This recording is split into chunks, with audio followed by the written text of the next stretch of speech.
अण्णाभाऊ साठे यांची जयंती जिल्हा परिषद प्राथमिक शाळा पळशी येथे उत्साहात साजरी. जयंतीनिमित्त चित्रकला वक्तृत्व स्पर्धा आयोजित करण्यात आली होती. या स्पर्धेचा बक्षीस समारंभ डॉक्टर अरुणाताई बर्गे यांच्या हस्ते झाला. या स्पर्धेचे आयोजन लोकशाहीर अण्णाभाऊ साठे मित्रमंडळ पळशी यांच्यातर्फे करण्यात आले होते.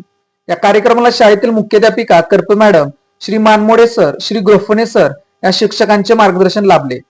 परवेज इनामदार सुशांत गायकवाड यांनी विद्यार्थ्यांना अण्णाभाऊ यांच्याविषयी मार्गदर्शनपर व्याख्यान केले. या कार्यक्रमाला पळशी गावातील ग्रामस्थ व शाळेतील विद्यार्थी बहुसंख्य संख्येने उपस्थित होते.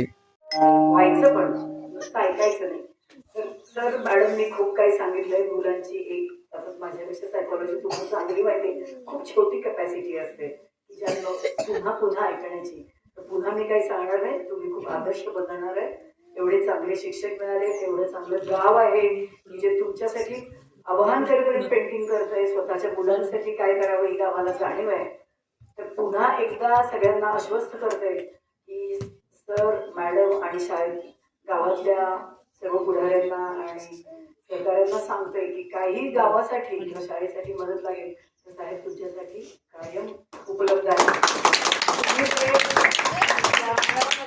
आमच्या कार्यकर्त्यांमार्फत आमच्याकडे पोहोचवा किंवा डायरेक्ट या, काही प्रॉब्लेम नाही. पण तुम्हाला सोपा मार्ग आहे की बजेट लाईट सोपा मार्ग आहे. कधीही सांगा, या सगळ्या गोष्टींसाठी आम्ही तयार आहोत.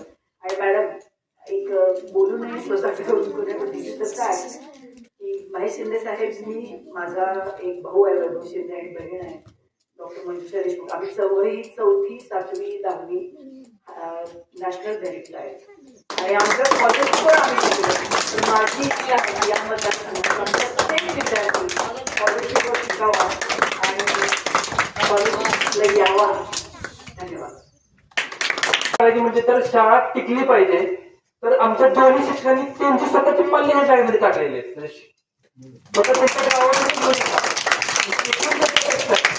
अक्षरशः आमचे जे मानमोडे सर आहेत हे एक सारणी आहेत.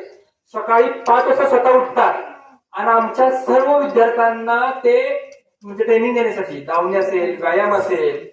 करपे मॅडम म्हणजे लहान मुलासारखं, म्हणजे माझाच पाल्य आहे, जेवलाच का, तब्येत कशी, इतकी छोटीशी काळजी घेतात. त्यासाठी त्यांची स्वतःची त्यांचे म्हणजे हे बघून आम्ही सुद्धा त्यांचे भाऊक झालोय आणि त्यांची हेल्प करायला आम्ही आता पुढे आलेलो आहे. आणि अतिशय कष्ट घेत आहेत त्या शाळेसाठी. विद्यार्थी अतिशय हुशार आहेत, खूप वेळ देतात. सकाळी टायमिंगवर येतात, संध्याकाळी टायमिंग झालं तर शाळेसाठी वेळ देतात. असे शिक्षक, मी ह्या शाळेचा माझी विद्यार्थी आहे. तर माझ्या आयुष्यामध्ये मी प्रथमतः असे म्हणजे करायचं